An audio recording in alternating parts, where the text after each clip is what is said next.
एक समूह कब्र लूटने वालों का एक रहस्यमयी कब्र गृह में घुसा, जहां एक चांदी का ताबूत प्रमुखता से रखा हुआ था। मार्कस ने अपने आदमियों को तुरंत उसे खोलने का आदेश दिया। ध्यान से निरीक्षण करने पर टीम के एक सदस्य ने ताबूत की सतह पर एक जोध देखा, लेकिन जब उसने पूरी ताकत से उसे खोलने की कोशिश की तो अचानक एक भयानक हादसा हुआ। एक ही पल में उनके 2 साथी मारे गए। उसी समय वैन हेल्सिंग, जो इस कब्रगृह का मालिक था, ने उस यंत्र द्वारा बजाए गए अलार्म की आवाज सुनी। उसने मेज के नीचे हाथ डालकर एक छुपा हुआ बटन दबाया। तुरंत ही जो दीवार पर एक सामान्य पेंटिंग लग रही थी, वो एक हथियारों के गोदाम में बदल गई। वैन हेल्सिंग ने तेजी से एक छोटा रिवॉल्वर और कुछ चांदी की सुइयां उठाईं और तेजी से कब्रगृह की ओर दौड़ पड़ा।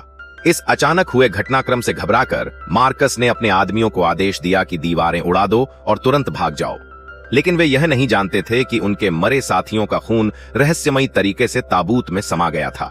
एक जोरदार धमाके के साथ दीवार में एक बड़ा सुराख हो गया।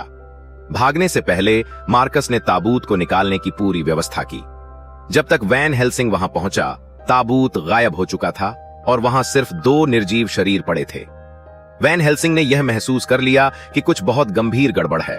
उसने तुरंत अपना सामान बांधा, तैयार हुआ इस खतरे का खुद सामना करने के लिए। लेकिन उसे यह नहीं पता था कि ताबूत पहले ही एक विमान में लादा जा चुका था और अब वह क्षेत्र से दूर जा रहा था। उसी समय वह समूह अब भी ताबूत को खोलने का तरीका सोच रहा था, बिल्कुल अनजान कि एक घातक खतरा उनकी ओर बढ़ रहा है। इसी बीच जैक ने गलती से अपनी उंगली काट ली और उसका खून फिर से ताबूत ने सोख लिया। तभी अचानक ताबूत से सफेद धुंध की एक लहर बाहर निकल आई। जैक डर के मारे पीछे कूद गया। उसका दिल तेजी से धड़कने लगा। जैसे ही धुंध छटी, उसने ताबूत पर एक क्रॉस के आकार का स्विच देखा। जब धुंध पूरी तरह छंट गई तो एक नकाबपोश मम्मी नजर आई। अजीब बात यह थी कि वह मम्मी झोंकों से भरी हुई थी। यह देखकर जैक ने तुरंत फावड़े से उन्हें हटाने की कोशिश की, लेकिन गलती से एक झोंक उसकी आंख की पलक पर चिपक गई।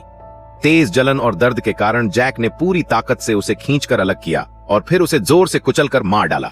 इसके बाद जैक फिर से मम्मी के पास झुका और उसके शरीर से एक रूबी जड़ा क्रॉस निकाल लिया। उस पल उसका लालच डर पर भारी पड़ गया। अब वह देखना चाहता था कि मम्मी के नीचे और क्या खजाना छिपा है, लेकिन अगले ही क्षण